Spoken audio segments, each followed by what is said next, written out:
on deck, Ty, Marion. Give it up right now for Derek Dimpfl! Y'all make some noise if you're having a good time.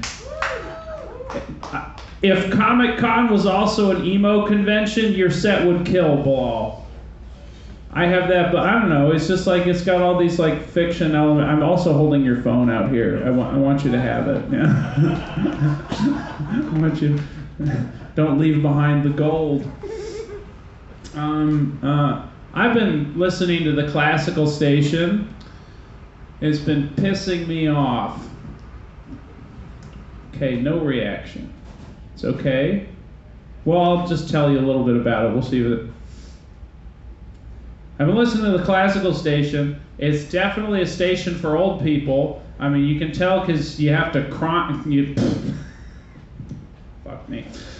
Because you got to crank the volume knob in order to hear it. And then they're also telling you to donate the car in your garage that you never drive so that they could get a tax deductible. Yeah, so they can sell it for tax deductible money. And the way they do it sometimes it's like really snippy. It sounded like there's one commercial. It sounded like a 35-year-old who was talking to his grandma who he just is waiting to die. He was like, "So, what about that car in your garage that you never drive? Can donate it to KMFA. KMFA, I call it K motherfucking Amadeus. They're gangsters out there." Yeah, 89.5 on key and off beat. We're so goofy that we play classical music that no one has ever heard of. I want the classics. That's why I'm listening to the classical station. I want some Tchaikovsky. I want the Schumann Fourth Piano Concerto. Anyways.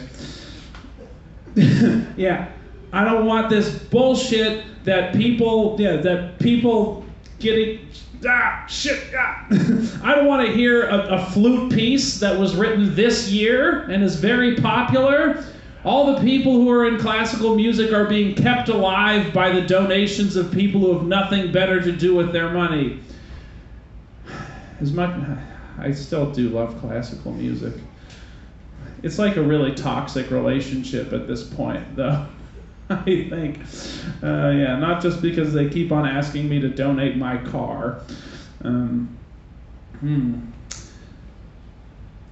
And while we're on the topic, I've been listening to those From the Top style shows. I don't know if you guys have listened to NPR, but From the Top is where this host will will play piano accompaniment with some up-and-coming musician, and they'll play a piece. And I just tuned in right at the end of this one, and this guy with this silky smooth, syrupy, actually a little bit creepy voice is like, "Well, Angelique, that was such an amazing performance. It was really a pleasure to be sitting in the room while you did it.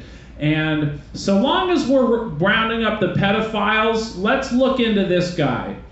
His name is Fred Child, for God's sake. I came here to change the world. I was really hoping that me being on this stage would make an impact on the world tonight. I was really hoping to get the word out about this guy, but nobody is making eye contact with me right now. I feel so alone up here. Don't do that to me. I've been watching every single one of you dumb fucks. I've been laughing when I thought it was funny. Sometimes I think it's funny and be like, "Oh, Derek is laughing, that's a terrible sign." No, I'm supporting you, bitches.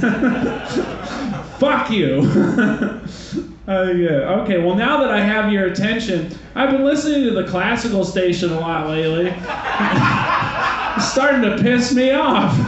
KMFA, I call it K motherfucking Amadeus. They're gangsters over there. They keep on trying to get my motherfucking car from me. It's a station for old people. You gotta crank the volume knob if you want to hear shit. And they're always passive-aggressively asking my grandma for her car. I'm like, no, get the fuck out of here. She's vulnerable. She's an old lady. I think this might have been my time at this point. I know I caught sort of a wind, but I don't know what else I'm going to say. All right, you guys have been super fun. Let's make some noise for this place. Keep it going for yourselves. Marcus Oland, all your staff. Thank you so much. I'm Derek. Derek Dimpfl! All right, on deck, Richard Habelman, but coming up right now, Ty